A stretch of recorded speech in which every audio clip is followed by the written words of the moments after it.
Hello friends, welcome to my channel. இன்னைக்கு இந்த வீடியோல நம்ம என்ன பார்க்க போறோம் அப்படினா ரசப்பொடி தான் பார்க்க போறோம். ரொம்ப ஈஸியான மெத்தட்ல வீட்ல உள்ள பொருட்கள் மட்டுமே வச்சு நம்ம இந்த ரசப்பொடியை பண்ண போறோம். இந்த ரசப்பொடி நீங்க செஞ்சு வச்சு ஒரு 3 மாசம் வரைக்கும் கூட ஸ்டோர் பண்ணி வச்சு யூஸ் பண்ணிக்கலாம். ஏர்டைட் பாக்ஸ்ல போட்டு நீங்க வச்சிக்கிட்டீங்க அப்படினா வாசனை கொஞ்சம் கூட போகாது. இந்த ரசப்பொடி யூஸ் பண்ணி நீங்க ரசம் பண்றதும் ரொம்ப ஈஸி, டேஸ்டும் ரொம்பவே நல்லா இருக்கும். வாங்க இந்த ரசப்பொடி எப்படி பண்றதுன்னு வீடியோல பார்க்கலாம். அதுக்கு நான் முதல்ல ஒரு கடாய் எடுத்துக்கிறேன். அடி கனமான கடாயா எடுத்துக்கங்க. இப்ப அதுல ஒரு 50 கிராம் அளவுக்கு துவரம்பருப்பு சேர்த்துக்கலாம். சேர்த்துட்டு நல்லா வறுத்துக்கங்க. ஏன்னா துவரம்பருப்பு வறுபட ரொம்ப நேரம் ஆகும், அதனால அது முதல்ல சேர்த்துக்கலாம். அடுத்ததா 100 கிராம் அளவுக்கு கொத்தமல்லி விதைகள் சேர்த்து அதையும் வறுத்துக்கலாம். இப்ப 2 நிமிஷம் போல வறுத்ததுக்கு அப்புறமா 100 கிராம் அளவுக்கு ஜீரகம் சேர்த்துக்கலாம். இப்ப அது கூட ஒரு 50 கிராம் அளவுக்கு நான் மிளகு சேர்க்கிறேன்.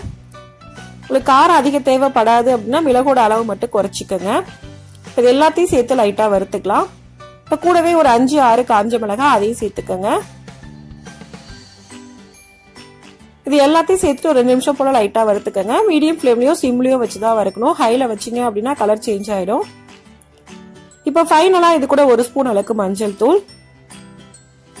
மஞ்சள் தூளுக்கு பதிலாக நீங்க கட்டி மஞ்சள் கூட போடலாம். ஆனால் ஈரம் இருந்துச்சு அப்படின்னா நமக்கு சீக்கிரமா ரசப்பொடி கெட்டு போயிடும், அதனால நான் மஞ்சள் தூளை போட்டிருக்கேன்.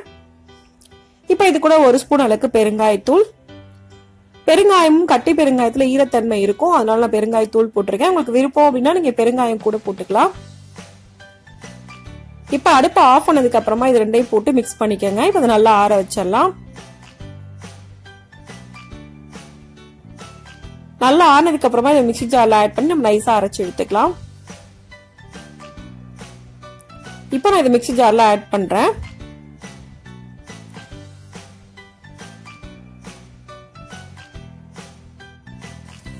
இப்போ இது எல்லாத்தையும் மிக்ஸி ஜார்ல போட்டு நம்ம நைஸா அரைச்சு எடுத்துக்கலாம். இப்போ எல்லாத்தையும் போட்டாச்சு, இதை அரைச்சு எடுத்துக்கலாம். இப்போ நல்லா அரைச்சாச்சு. இந்த அளவுக்கு நைஸா அரைச்சா போதும்.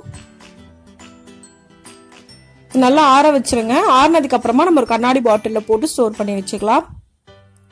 இப்ப நான் கண்ணாடி பாட்டில்ல போட்டு வச்சிருக்கேன். இந்த மாதிரி கண்ணாடி பாட்டில்ல போட்டு நம்ம டைட்டா க்ளோஸ் பண்ணி வச்சுக்கிட்டோம் அப்படின்னா ரசப்பொடியோட வாசனையும் போகாமல் இருக்கும், பிளஸ் கெட்டு போகாமலும் இருக்கும். நம்ம ரொம்ப நாள் வரைக்கும் வச்சு யூஸ் பண்ணலாம். இந்த ரசப்பொடியில ரசம் செய்யறது ரொம்ப ஈஸி.